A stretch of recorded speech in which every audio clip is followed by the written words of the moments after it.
So good morning students. In last class we discussed about various process models in software engineering. So can you relate any of these process models with real-time examples? I take waterfall method. Okay, waterfall method. Yeah.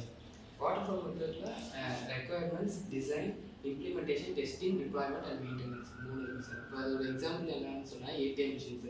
இப்போ ATM மிஷின்ஸ்னால் இப்போ வந்து இப்போ அதுக்கு starting நம்ம என்னென்ன பண்ணுவோம், அதுக்கு withdraw பண்ணுறதுக்கு எவ்வளோ அமௌண்ட் வேணுமோ அது எல்லாத்தையும் நம்ம போட்டு வச்சுருப்போம் சார். அதில் வந்து ரெக்குயர்மெண்ட் அனாலிசிஸ் என்னென்னலாம் வேணுமோ நமக்கு அந்த ஏடிஎம் மிஷினில் வேணுமோ அது பண்ணுறோம் சார். அடுத்து சிஸ்டம் டிசைன் சார். அது இப்போ எப்படி டிசைன் பண்ணுறது, இப்போ ஒரு அந்த யூசருக்கு நம்மளுக்கு எப்படி இருக்கோ அது மாதிரி நம்ம யூசருக்கு தேவையான டிசைன் பண்ணணும், அது ஒன்று இருக்குது சார். அடுத்து இம்ப்ளிமெண்டேஷன் கோடிங். இப்போ அந்த இது நம்ம ஒர்க்கிங் ப்ராசஸ்ன்னு ஒன்று இருக்குது சார். அது எப்படி ஒர்க் பண்ணுறது, இப்போ வந்து அந்த இப்போ இந்த பின் போட்டோடனே நம்மளுக்கு அந்த அமௌண்ட் வர்றது, அந்த கோடிங் ப்ராசஸ் எல்லாமே பண்ணுறது சார். அடுத்து டெஸ்டிங். இப்போது அது நம்ம எல்லாமே பண்ணி முடிச்சதுக்கப்புறம் அதுக்கு டெஸ்ட் பண்ணுவோம் ஒரு மாடல். அப்போ அது வந்து நம்ம இதுக்குள்ளே வச்சு டெஸ்ட் பண்ணி பண்ணுறது ஒரு டெஸ்டிங் சார். அடுத்து டிப்ளாய்மெண்ட்னா இது யூசர்கிட்ட நம்ம இது எக்ஸ்போஸ் பண்ணுறது, இந்த மாதிரிலாம் இருக்குது எக்ஸ்போஸ் பண்ணுறது. அடுத்து கடைசியில் மெயின்டெனன்ஸ். இப்போ ஏதாச்சும் பக்கு இல்லை ஏதாச்சும் மெயின்டெனன்ஸ் பண்ணணுமோ அது பண்ணுறது வந்து water flow.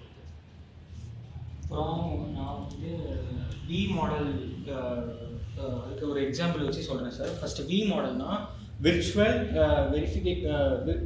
Valid virtual model. Actually இந்த மாடலில் வந்துட்டு நான் அந்த இவர் சொன்ன எக்ஸாம்பிளை வச்சு சொல்கிறேன். இவர் வந்துட்டு ஹார்ட்வேராக எப்படி வந்துட்டு ஏடிஎம் மிஷினை டெவலப் பண்ணணும், அது எப்படி ஒர்க் ஆகுதுன்னு சொன்னார். நான் இப்போ சாஃப்ட்வேர் பேஸில் போகிறேன். Requirement analysis, system design, architecture designs and model designs and some codings. First வந்து ரெக்குயர்மெண்ட் அனாலிசிஸ்லாம் வந்துட்டு அதாவது இப்போது ஏடிஎம் யூசர்ஸ்க்கு வந்துட்டு அவங்க கம்ஃபர்ட்டை பொறுத்து நம்ம வந்துட்டு ஒன்று சேஞ்ச் பண்ணுவோம். Like credit cards and debit cards, அவங்க யூஸ் பண்ணுற பின் நம்பர்ஸ் வந்து இதெல்லாம் வந்துட்டு ப்ராசஸ் பண்ணி அனலைஸ் பண்ணுறது வந்துட்டு ரெக்குயர்மெண்ட் அனாலிசிஸ் கீழே வரும். சிஸ்டம் டிசைன்னா ஆக்சுவலி நம்ம ஏடிஎம் போனோன்னே அதில் ஸ்க்ரீன் ஃபஸ்ட் காட்டும். First insert your card, insert your pin, அதுக்கப்புறம் வந்துட்டு என்ட்ரி யுவர் எந்த அக்கௌண்ட்டு செலக்ட் பண்ணுறது அது ஃபுல்லாக காட்டும். இந்த மாதிரி அதில் உள்ள அந்த ஸ்க்ரீனில் காட்டுறதுலாம் வந்துட்டு சிஸ்டம் டிசைன் வரும். அப்புறம் ஆர்கிடெக்சர் டிசைன்னா வந்துட்டு ஆக்சுவலி இப்போ நம்ம போயிட்டு ஆர்கிடெக்சர் டிசைன் வந்துட்டு எப்படின்னா சிஸ்டம் டிசைன் மாதிரி தான். ஆக்சுவலி இதுக்கும் என்ன டிஃப்ரென்ஸ்னா, சிஸ்டம் டிசைனில் என்ன பண்ணால் அதில் வந்துட்டு ஆக்சுவலி அது ப்ராம்ப்ட் வந்து கேட்கும் நம்ம வந்துட்டு பின் நம்பர் கொடுக்கணுன்ட்டு. ஆர்கிடெக்சர் டிசைனில் என்ன பண்ணுவாங்கன்னா, இப்போ வந்துட்டு நம்ம கார்டை இன்செர்ட் பண்ணுறோம். அந்த கார்டுக்கான வந்துட்டு பேங்க் அக்கௌண்ட்டுக்கு போவோம். அதில் பேங்க் அக்கௌண்ட்டு, அதுக்கப்புறம் அதோட பின் நம்பர் சிங்க்ரனைஸ் ஆகும். நம்ம பின் நம்பர் கொடுக்குறோம். அதுக்கப்புறம் தான் நம்ம உள்ளே வந்துட்டு டிரான்சாக்ஷனுக்கே போக முடியும். அப்போ வந்துட்டு அதுபடி பார்த்தா வந்துட்டு அது கரெக்டாக அந்த அக்கௌண்ட்டோட டீட்டெயில்ஸை கிராப் பண்ணுறது தான் வந்துட்டு இந்த ஆர்கிடெக்சர் டிசைன் பண்ணுவோம். கோடிங்னா ஆக்சுவலி இந்த கோடிங் இதில் என்ன பண்ணுறோம்னா, இதில் நம்ம ஸ்டெப் பை ஸ்டெப்பாக ப்ராசஸ் பண்ணுறோம். அதுக்கு தக்கனபடி நம்ம கோடு கொடுக்குறோம், அதுக்கு தக்கனபடி அது அவுட்புட் கொடுக்குறோம், அவ்வளோதான். Both the waterfall and V models are slightly traditional methods, so that mainly in the case of ATM pins it's valuable. So next, any other examples? So my part is spiral model, sir. And spiral model, it is a combination of waterfall model and iteration model. So in spiral model, it is divided into 4 parts. First is identification, designing, construction and evolution. So in identification part, இப்போ வந்துட்டு நம்ம யூசர்கிட்ட இருந்து நமக்கு என்னென்ன details வேணும், அவருக்கு இப்போ ஒரு ஆப் வேணும்னா அந்த ஆப்பில் என்னென்ன ஸ்பெசிஃபிகேஷன்ஸ் அவருக்கு தேவைப்படுதோ அந்த ஒரு டீட்டெயில்ஸ்லாம் நம்ம கேதர் பண்ணி வைக்கிறது தான் இல்லை வந்துட்டு ஐடென்டிஃபிகேஷன்.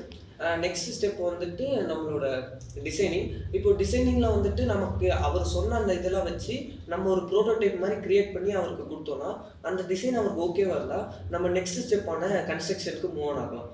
கன்ஸ்ட்ரக்ஷனில் வந்துட்டு நம்ம ஜாவா, சி அந்த மாதிரி கோடிங்லாம் யூஸ் பண்ணிவிட்டு அவருக்கு ரியல் டைம் ஒரு ஆப்பாக பில்ட் பண்ணி கொடுக்குறோம். அது வந்து நெக்ஸ்ட் பார்ட் வந்து எவல்யூஷன் பார்ட். எவல்யூஷன் பார்ட்டில் வந்துட்டு யூசருக்கு இந்த பார்ட் ஓகேவா இருந்தால் இது நெக்ஸ்ட்டு மார்க்கெட்டில் மூவ் ஆன் ஆகும். அப்படி மூவ் ஆன் ஆகிட்டு அதில் ஏதாவது எரர் வந்தால் இந்த ஐட்ரேஷன் வந்துட்டு திருப்பி ஸ்டெப் பை ஸ்டெப் ப்ராசஸ் ஆகும் சார். அதாவது இப்போ யூசருக்கு வந்துட்டு எனக்கு அப்டேட் தேவைப்படுதுன்னா நம்ம ஃபஸ்ட்லேருந்து அந்த ஐட்ரேஷன் படி பண்ணிவிட்டு அவருக்கான அப்டேட்டை நம்ம அதில் கொடுத்து நெக்ஸ்ட் நம்ம பண்ணணும் sir. So for myself, I am taking of increment model, sir. So increment model என்ன பண்ணுவோம்னா ஒரு ப்ராடக்ட் பில்ட் பண்ணுறதுக்கு முன்னாடி ஸ்மால் பீசஸாக ஆட் ஆன் பண்ணி பண்ணுவோம் சார். ஃபர்ஸ்ட் நம்ம இதோட ஒரு எக்ஸாம்பிள் எடுத்துக்கணும்னா இ-காமர்ஸ் வெப்சைட் எடுத்துக்கலாம் சார். இப்போ டெவலப் பண்ணோம்னா ஸ்டார்டிங்கில் நம்ம ஃபஸ்ட்டு லாகின்லேருந்து ஸ்டார்ட் பண்ணுவோம் சார். ஸோ இன்க்ரிமெண்ட் 1ல் லாகின் ஸ்டேட்டஸில் ஸ்டார்ட் பண்ணிவிட்டு நெக்ஸ்ட் அதுக்கு தேவையானதெல்லாம் ஆட் ஆன் பண்ணிகிட்டே போவோம் சார். ஸோ நெக்ஸ்ட் வந்து பார்த்திங்கன்னா ப்ராடக்ட் டூல்ஸ், அதுக்கப்புறமா லாஸ்ட்டில் அவங்க ஆர்டர் பண்ண ட்ராக்கிங், இந்த மாதிரி ஒவ்வொரு இன்க்ரிமெண்ட்லையுமே பண்ணிகிட்டே போவோம். ஸோ இதில் வந்துட்டு பார்த்திங்கன்னா நான் 4 ஸ்டெப்ஸ் ஃபாலோ பண்ணிகிட்டே வருவோம். ஃபஸ்ட்டு நம்ம அதோட ரிக்குவயர்மெண்ட் அனாலிசிஸ் பண்ணுவோம். இப்போ லாகின் பேஜுக்கு என்னென்ன வேணும் அப்படின்ற ரிக்குவயர்மெண்ட் அனாலிசிஸ் பண்ணிப்போம் சார். அடுத்து அதை டிசைன் பண்ணுவோம் சார். அது வந்து எந்த மாதிரி இருந்தால் கரெக்டாக இருக்கும் சிஸ்டம்க்கு அப்படின்னு சொல்லி டிசைன் பண்ணிப்போம். அதுக்கப்புறமா இம்ப்ளிமெண்டேஷன் பண்ணி பார்ப்போம் சார். இது இம்ப்ளிமெண்ட் பண்ணால் தான் நமக்கு வந்து எது கரெக்டாக எதுன்னு தெரியும் சார். நெக்ஸ்ட் அதை டெஸ்ட் பண்ணி பார்ப்போம் சார். அதுக்கப்புறமா அதை டிப்ளாய்மெண்ட் பண்ணிடுவோம் சார். ஸோ ஒரு இ-காமர்ஸ் வெப்சைட் வச்சு இன்க்ரிமெண்ட் மாடல்ஸ் வந்து ஒவ்வொரு இன்க்ரிமெண்ட்டாக அப்படியே இன்க்ரீஸ் பண்ணிகிட்டே போய் கடைசியாக நம்ம ஒரு ஃபைனல் ரிசல்ட் கொடுக்கலாம் sir. So nice. I mean, like linking an e-commerce website with an incremental. Yes. Nice.